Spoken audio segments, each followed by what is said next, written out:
Welcome to All About Art. My name is Alexandra, and I'm an art historian, curator, and writer. Within this podcast, topics relating to art history, cultural policy, the art sector, as well as a large range of other art-related topics will be covered. Conducting critical discussions, having entertaining exchanges, or just enjoying some relaxing chats, All About Art is where you'll find it all. Join me in exploring and developing cultural discourse. Welcome to another episode of All About Art. In this episode, I sat down with Hall W. Rockefeller, founder of the advisory and education platform Less Than Half, dedicated to bringing women into the art market as supporters and collectors of women artists. Listen on to hear me ask Hall about why she started her business and what inspired her to launch the initiative. We talk about her business model and the concept of matronage, a term very central to her business which underlines her stance that collecting women artists is impact investing. We delve into art history and how she would restructure university curriculums, and so much more. Thank you, Hall, for coming on the podcast. Before we dive into the episode, I want to take a minute of your time to mention that All About Art is on Patreon.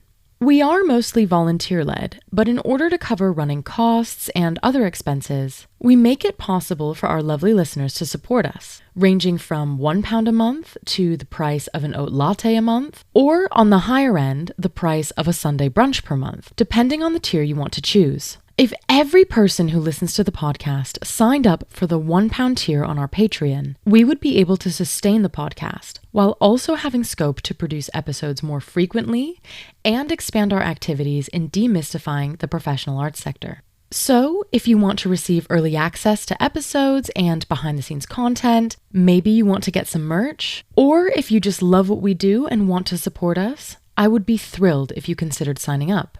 The link to the Patreon is in the show notes. Also, thank you to our sponsors at Synergy Associates, the art world tech gurus, for supporting this episode's production at their clubhouse on Pall Mall. You can find more about Synergy and their facilities in the show notes. And now, on to the interview. All right. Welcome to the podcast, Hall. Thank you so much. I'm so happy to be here in person. I know, all the way from New York. Yes, indeed. To start us off, I would love for you to tell listeners more about your background. What did you study and how did you enter into the arts?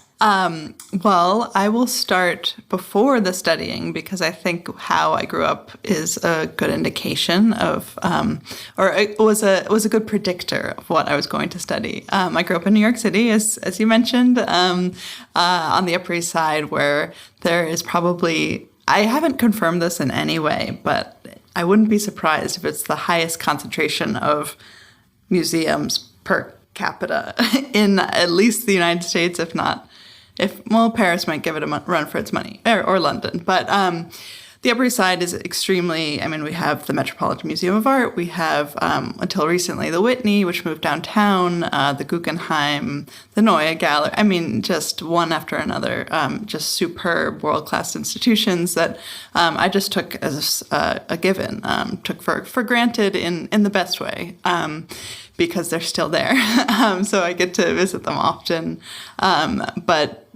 But art was a part of everyday life. I think that's true in New York City. It's pretty unavoidable. It's in, the subway system. You don't even have to enter an institution to actually see it. So I think at some point in college, I realized that it wasn't a given in everybody's life. And when it's something that is particular to you and you want to pursue that. So I studied art history in college, and then I actually moved to London and got my master's in art history.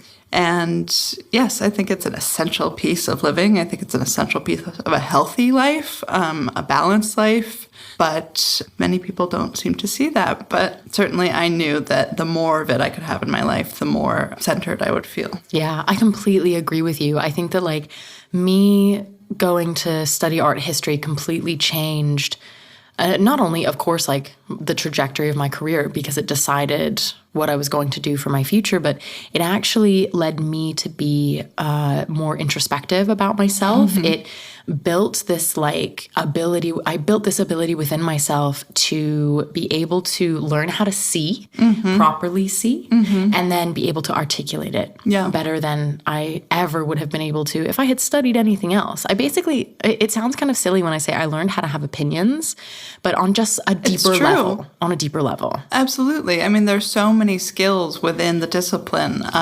to be able to sit with uncertainty, with gray area, with something that doesn't have answers. I think that so much of the political situation, certainly in the United States, but around the world, is increasingly divisive, and art allows you to sit with something. And as you said, develop opinions, see things unfold in front of you, know that what you see immediately is not what you're going to take away from it, and then just know that an answer, math equation isn't possible. Art is something that's going to give you a feeling and not an answer. Yeah.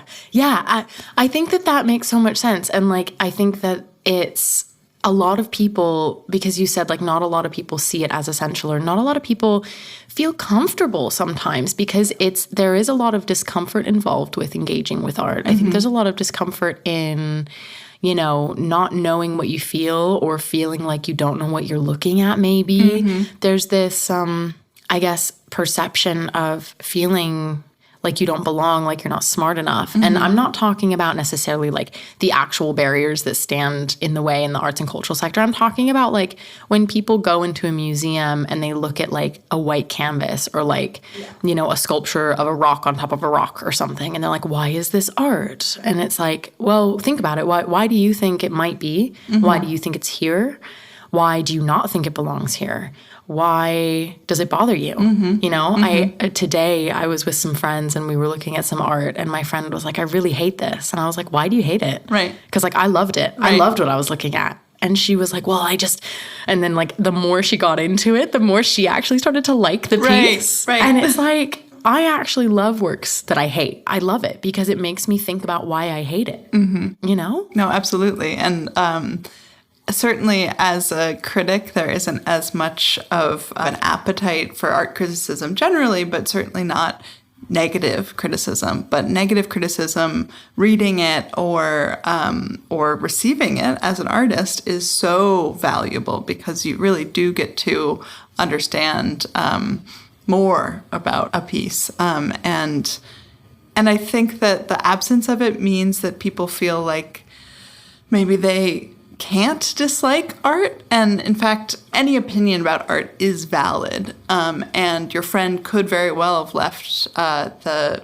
gallery or museum hating something. And that's, I almost don't want to say that's allowed, because that means that there's some gatekeeper deciding whether how people act around art. But really, any opinion is valid. Anything is allowed, quote unquote. Yeah, absolutely. And so the reason why we're actually sitting here is because you started a platform called Less Than Half. And it's, and I quote, dedicated to helping women find meaning in art by diving into the lives of the unsung heroines of the art world. The women who worked alone, the women who worked in the shadows of their husbands, the women who were deemed minor in movements of majors. So when did you start Less Than Half, and what prompted you to do so? I mean, we'll get into, what it is and really the ethos of it, but just kind of starting from the beginning of Less Than Half. Yeah, I mean, it starts where I ended with the last question, which is that the master's degree that I got in London, and it was at the Courtauld Institute, which is a very respected institution, but a little bit of a traditional one. And I took a course which was a very straightforward study of modernism, as it was in the Western world. So it starts with Impressionism, goes all the way to pop art. And in that course, I was taught about a single woman artist, and not a particularly important one, a sort of random one. Niki de Saint-Phal, who's a great artist, but if you were to pick one to put into the history of art of that period, it might not be her. So that made me realize that there are certain that there are histories being taught all the time that just completely leave out the experiences and creative output of women. At some point during that course, I decided that I would not write another essay or dissertation about a male artist. So I ended up writing my master's dissertation on Annie Albers, who is a modernist weaver. She was at the Bauhaus. She was at Black Mountain College in the U.S. And her husband. Exactly, who's much better known than her. But she might slowly be eclipsing him. I think so. I knew about Annie Albers before I knew about Joseph Albers, just FYI. But that was because I had a lecturer at UCL who focused on, Annie Albers. I think she curated the exhibition at Tate at the time. But oh my gosh, yes, that was very exciting. Yeah. I wrote my dissertation before that exhibition. It was actually announced as I handed it in. So when did you finish your degree at Courtauld? 2017. Okay, that's when I started my bachelor's degree. Oh, wow. Okay, there you go. I think I often tell a story of how in the Courtauld Library, which has since undergone different renovations, but it was such a magical space. It was sort of in the basement at Somerset House, and it was a pretty small library, but completely full of art books. So anytime you pulled something off the shelf, it would be some fascinating history that you may or may not have been familiar with. And I pulled a book off the shelf called American Women Artists, or the Dictionary of American Women Artists. And it was basically like being given a pile of Christmas presents. It was like, here is a bunch of fantastic art that belongs in art history that you have never heard of, and go wild. And I'm sure that your listeners, and I'm sure that you, when you encounter an artist that you've never heard of that is exciting to you, or you go to a gallery and there's a new up-and-coming artist, the energy that you can derive from that, it's almost like you're siphoning off their life energy. So this book was just exciting to me. Yeah. And I knew that if I could incorporate those lives, that work into my daily life, then I would get that. My world, my daily life, my job is discovery. And that is enough to keep anyone going, I think.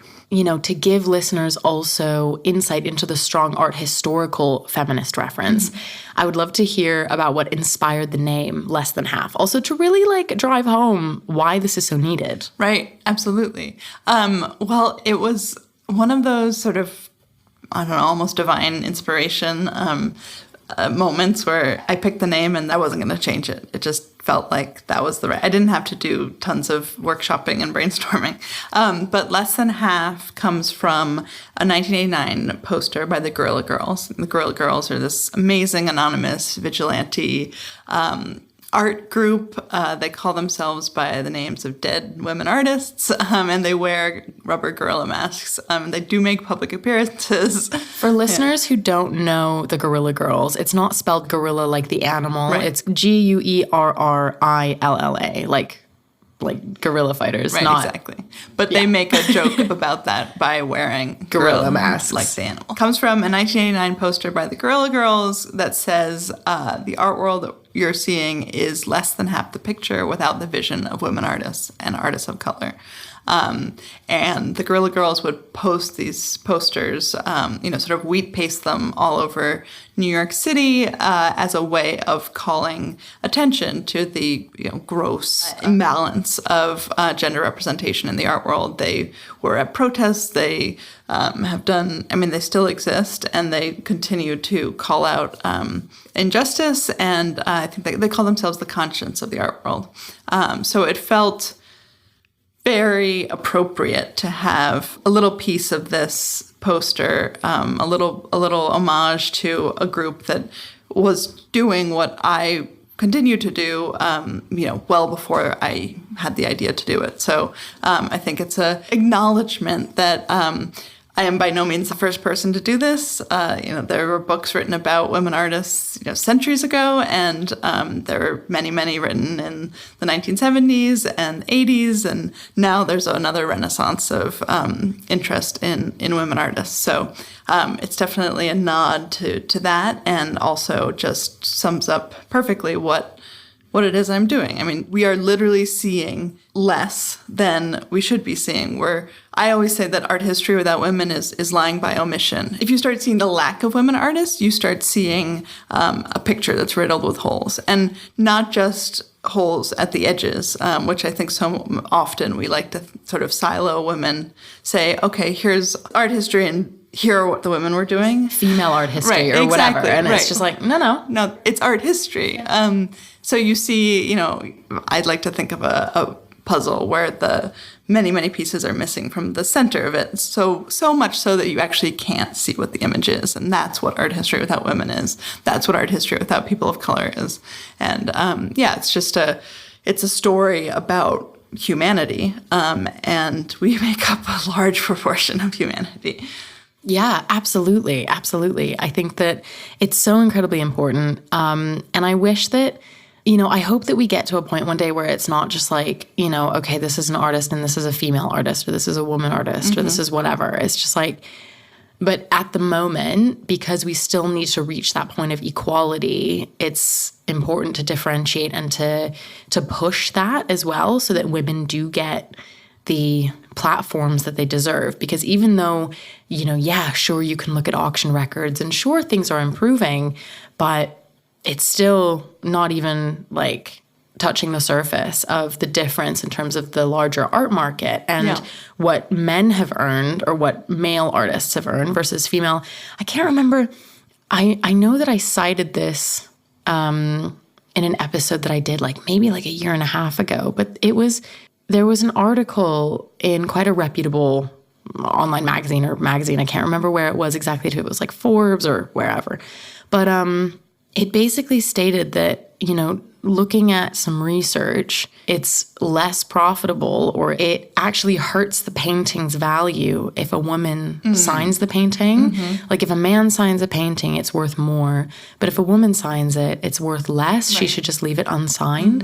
And I just think something like that is, the fact that stat even exists is atrocious. I think it's just, I can't even tell you how disappointing it feels. Absolutely. Disappointing is probably, that's watering it down a little bit. It's a calm word for it. Yeah. Exactly.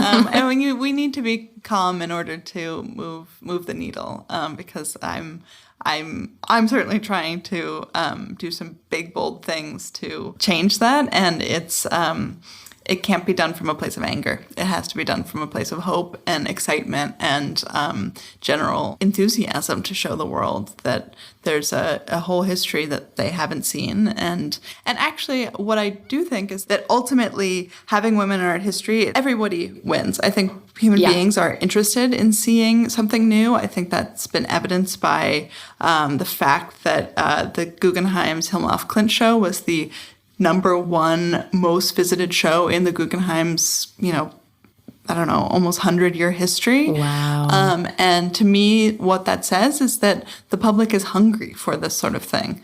Yeah. So in some ways, anger is not, we're fighting a pretty amorphous enemy at this point, at least. I think, 50 years ago, there was a much more explicit woman artists sort of rhetoric. Yeah. And it was okay to say women can't paint. But that's the thing. It is notable when you get something so egregious like that. Yes, it is. And in some ways that can be frustrating because, it's not frustrating that people are calling people out for saying egregious things like that, but it does mean that the fight is a little bit harder and it's a little bit less obvious how to address it. I think that there are many systematic things that are keeping women from thriving at the level that they should be, but we don't necessarily see them as obviously. It's very clear that if women aren't going to art school, they, are being disadvantaged in some way. But these days, 70% of art graduates, at least in the United States, are women. So it's clearly not a pipeline problem. Something else is happening along the way. And it's a matter of figuring out what that is and addressing it. Making sure that artists are supported throughout their careers rather than just at the very, very beginning and the very, very end, which is how the art market works these days. Yeah. And so, like, because you're talking about the actions that you want to take, in terms of, like, I have a little bit more of a practical question, and that is, what does the business structure look like for less than half? That's a great question. It's gone through many iterations, but at this moment, and I think this is we've hit upon the golden ticket, but Less Than Half is primarily an education and advisory platform that is inspiring women, teaching women to become collectors and supporters of women artists. So while everything that I do with writing and talking and is about women artists and the details of their careers and their lives and data around them, the work that I do with Less Than Half is getting collectors to buy women artists. So that is a series of digital courses, which I call the Matronage curriculum. Matronage, of course, being the female equivalent of the word patronage. Yeah, we're going to talk about that in a sec. And the Matronage curriculum meets women wherever they are in their relationship to art and tries to help them along, whether that's even just learning how to look at art, visual literacy, whether it's engaging with art history. I have a course on women in Western art history, the wholes of that puzzle or picture, all the way through to how to navigate the art world, how to engage as a buyer in the market, which is a very opaque system. I think it baffles economists. It doesn't really adhere to many rules that you learn in economics class. And it is also steeped in, I would say, prejudice against who a collector is and where a collector comes from, what their background is. That's the course side of things. And then the other side is a membership group called the Matrons of the Arts. And it's for anyone who's interested in learning how to be an effective supporter of women artists. So we have monthly conversations with art world professionals that really take a brass tacks approach, a pull back the curtain approach. No question is too stupid. In fact, I don't think there is a stupid question that exists because no one is born knowing how to register to bid at Sotheby's. Oh my God, it's such a complicated process. And no one knows, right. I worked in the bids department for 2.5 years. When I was on the other side and I had to register to bid, I still came across some issues. So exactly. So that the idea in both cases, in the courses and the membership, the idea that education is our best and most effective tool is paramount. The thing about women is that when they have the tools to do something, and I think we like having the tools to do something before we go into it, I think men, not to generalize about genders, but men do tend to have a seat of their pants approach to life. Yeah, the less risk averse. Exactly. I like how a certain woman in finance who I totally admire. Her name is Sally Krawcheck, who is the CEO of a firm called Ellevest, which is focusing on getting women to invest and talks to women in their own sort of value language. Yeah. She says, instead of saying that women are risk averse, say that they're risk aware. And that actually, so obviously averse feels like a negative, but aware means that they actually have, they make better decisions. I'm going to start using that as of right now. Amazing. Hell yeah. I love that. Yeah. But because you mentioned it, I want to go deeper into what matronage is. Can you tell us more about that? Absolutely. Patronage comes from the Latin word pater, which means father. So already we have a word that is not only gendered, but is used as if it's not gendered. Women are referred to constantly as patrons of the arts, and one's patronage is applied whether you're whatever gender you are. So that to me was just an implicit indication that the way that we think of supporting the arts is the typical person who supports the arts is a man in some way. And there's also a certain, again, generalizing about genders, but fatherhood is sort of a leader and motherhood is maybe a softer approach and nurturing, yeah. Exactly. But I think there's a lot of power in nurturing, and I think actually matronage as an approach that is similar to patronage in that patrons of the arts, you think back to the kings and queens of England and other places, were not just about buying work, but they would house an artist. They would, pay some sort of stipend. They would have a much longer term engagement with an artist and an artist's career.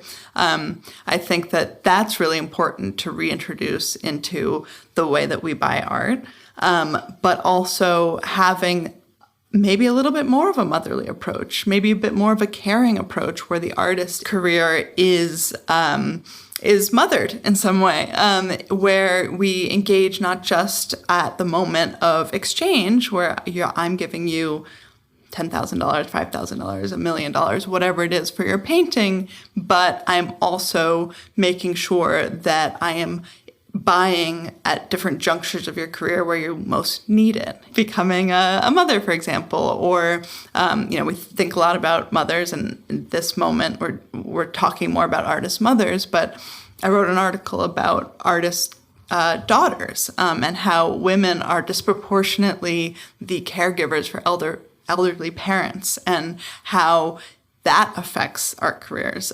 So thinking about those sorts of things is essential to the matronage philosophy. Also thinking about ways that a legacy can be built for an artist. How are you as a collector thinking about the longevity of the career, even beyond the death of the artist in your collection? Do you have the documentation around the sale of the work, its provenance, its the correspondence with the artist or the gallery around it? Because all of that material, if you are good about it and you create a collection that, somehow worthy of art history, donating it to an institution where scholars will be able to find it and use it to write biographies or catalog raisonnés or whatever it is.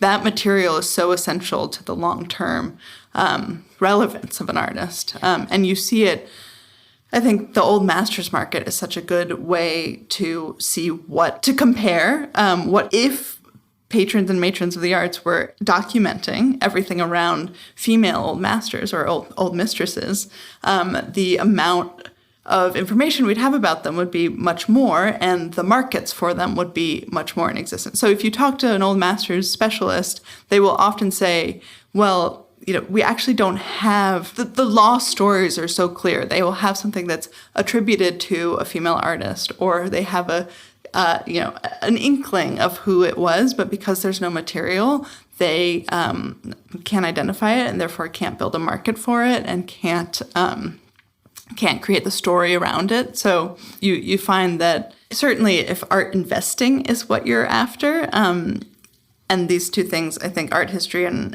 the art market are very entwined, especially these days. But if that's what you're after, you really do need to invest in the sort of historical aspect of the artists in your collection.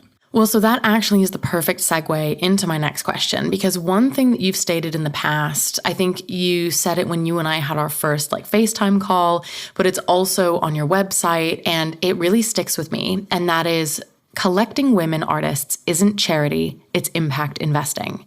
So can you delve further into that? Absolutely. Well, it's not. I think that actually so often I will get asked if my business is a nonprofit. And I think that the connection between women and helping women and women's work, it is often thought of as free or charitable. And we're not very good at putting those two things together. Mm-hmm. I feel this fire burning in my chest in this last half an hour. Right. I just wanted to say that. Please continue. So there's that. And honestly, I think of investing in women artists, buying the work of women artists as impact collecting. The idea that you can invest your money in something that will possibly bring you a return, but that is also aligned with your values. So you see this a lot in, investing in companies. You have a ESG approach, environmental, social, and governance considerations when it comes to, do I invest in, ExxonMobil? No, I don't agree that fossil fuels is the future. I think it's bad for the environment. I know it's bad for the environment, so I'm going to invest in green energy instead. So I think of it as the same thing. If you want to see a world in which female creativity is honored, is celebrated, is on the walls of the museum that you frequent, then put your money where your mouth is. Buy women artists, and if we can get a generation of women to do this, and we can get matrons of the arts to come out in force, then everything will change. What's on the walls at your local museum will change. And you might just have a really valuable collection to show for it. Oh, yeah. Yeah. I have my penultimate question, and we did touch on this a little bit when we were talking about, universities, et cetera, because you and I have both had a formal education in art history, as you did your BA at Yale and your MA at the Courtauld, as, you mentioned here in London. So you're well educated on the subject. The courses we both had were quite Eurocentric, and, although more women were mentioned, at least in my case, which I said earlier at UCL, what do you think needs to change or be added to the curriculum? Like, if you could lead a course at the Courtauld or Yale or UCL, what would it look like? That is a fantastic question, and hopefully one that will not just be theoretical one day. Yes. If you're listening. Woo. Hey, anybody at any university. Exactly. My alma maters would be particularly poignant. Especially because I remember learning in intro art history, memorizing the slides that you have to memorize, memorizing the dates and artists and titles of probably about maybe 100 works, and having only 5 of them be women. And I'm such a visual person, as you might imagine, and I will always make something, my study materials are always tactile, they're always notebooks so and paper, it's like colors everywhere. Exactly. It's like color coded. Yes, index cards, etc. Yes. So the pile of index cards that I had was 95 men and 5 women, and if that wasn't the perfect visual that explains everything, I don't know what is. Yikes. So yeah, Yale, I would like to redo your curriculum. I would probably call it like Nochlin in the 21st century or something like that, and I would try to expand upon everything that Linda Nochlin wrote in Why Have There Been No Great Women Artists? Yes. And what makes that essay so still such a touch point for anybody doing work around women artists is that it understood the system that allowed for no great women artists to exist in art history. It addresses the fact that women couldn't paint from the nude model, and therefore, didn't make grand history paintings, which were sort of the standard. It addresses the sort of lowliness of different materials, of craft, of different subject matter, and I would just take that into the 21st century. I would try to, construct a course around the reasons that women are still not thriving in the way that they should. And I think I would also engage with the market a lot more as well. That's something that actually, it's so funny because, this article that I've contributed to hasn't come out yet, so I don't know if I'm allowed to talk about it, but I don't know when this episode will be airing, so it shouldn't matter. But I was recently speaking to a journalist about this exact topic, but we were kind of talking more about because my whole focus with the podcast and with some other things that I do is the professional side of things. But also what is encompassed within that is education on the art market, because that's where most of us who study art history will be getting a job later down the line. Absolutely. And I remember when I was at UCL, I was the president in the first year that this club existed, or this society. It was the Art Business Society. And I remember speaking to a lecturer. They, at that point, didn't know that I was the president. And they said to me, they were like, oh, did you hear about this new society? And I was like, oh, yeah, the Art Business Society. And then they said, like, without waiting for me to say anything, they were like, well, you know, art history has been trying to, you know, differentiate itself from the art market for the last century. And I said, oh, so you don't think it's a good thing? Well, no. And I was like, are you fucking serious? Right. I mean, for everybody, it's wishful thinking to think that it's not relevant to not only the day-to-day and not only to the students who would become gallerists and all of that, but also to art production. I mean, as if the size of something and the material and the archival nature of it and, you know, what's trendy now, as if that doesn't, because it's so present, as if that doesn't change what people make. It's kind of depressing to think, but, you know, it's always been the case that Dutch paintings were small because they were making paintings for a new middle class that had wall space, but not the wall space of kings. Yeah. So right, to think that the market has nothing to do with art history is definitely a little out of touch. Absolutely. And to think that it has anything to do with, like, yes, okay, we think about some of the works that have been made with a little bit of, like, tongue-in-cheek, you know, like Solowitt with the works that he created that are more conceptual, that are really difficult to market. They are still sold, you know. Yeah.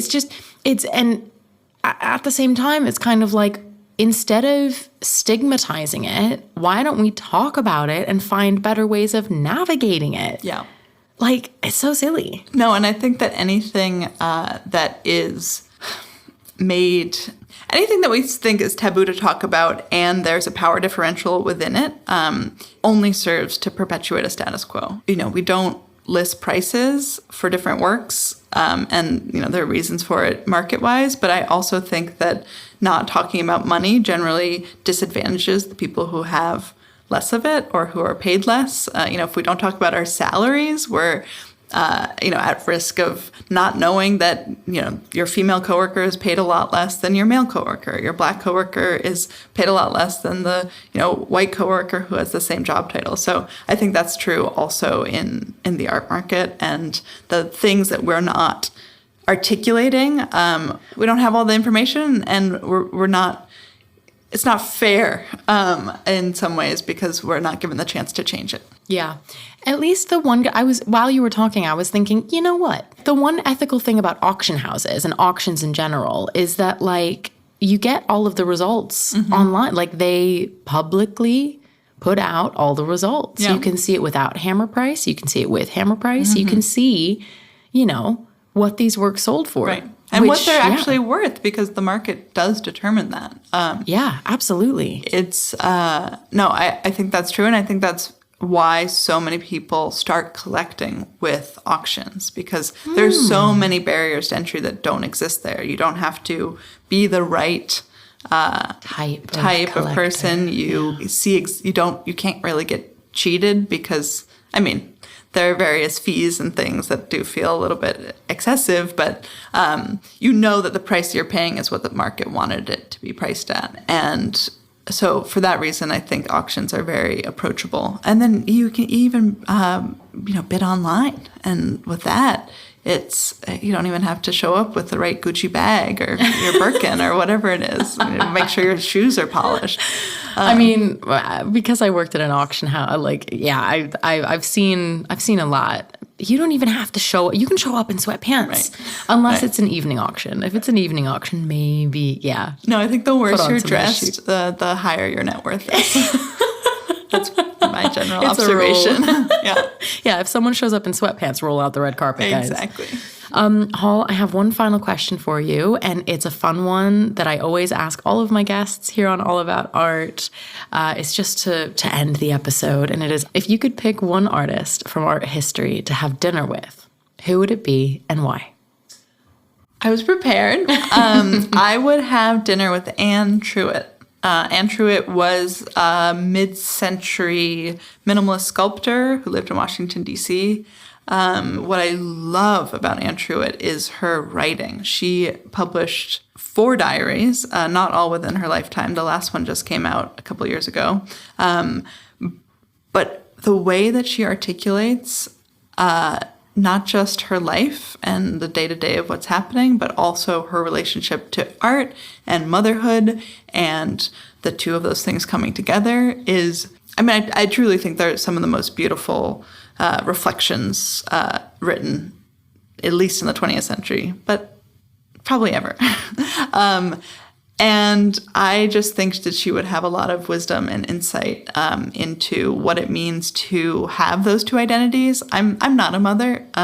I would love to be one. And I do think, as a modern, feminist, a woman who is very dedicated to the work that she does, but also, would love to have a family. How do you balance those two things? And she talks about it without sugarcoating it, but with a clear understanding of why those two things are essential to her identity and how they prop each other up. And I think that she would offer a lot of really good advice to a woman who's 31 years old thinking about these things. Amazing. Well, thank you so much, Hall, for coming on the podcast, for sharing your expertise, for telling us about Less Than Half. Thank you. Thank you so much. I've really enjoyed it. And yes, I'm always available. I answer all my emails. I read all my emails. So if anyone has questions or needs advice about art market stuff, I'm always here. Oh, yeah. I'll put everything in the show notes, website, all of that, so that people can have that as a resource. Also, people can go on your website and see the Less Than Half poster that the name was inspired by. Yes, so exactly. Go and check that out. Indeed. And all the other Guerrilla Girls posters. Everything else. Yes. Oh, yeah. Oh, my God. I love the Guerrilla Girls. Great. Cool. All right. Thank you so much. And that is it for today on All About Art. If you enjoyed this episode, please leave me a rating or a review, as it helps more people discover the show. Also, feel free to share with your friends, or if you share on social media, tag me and get in touch. Thank you so much for listening.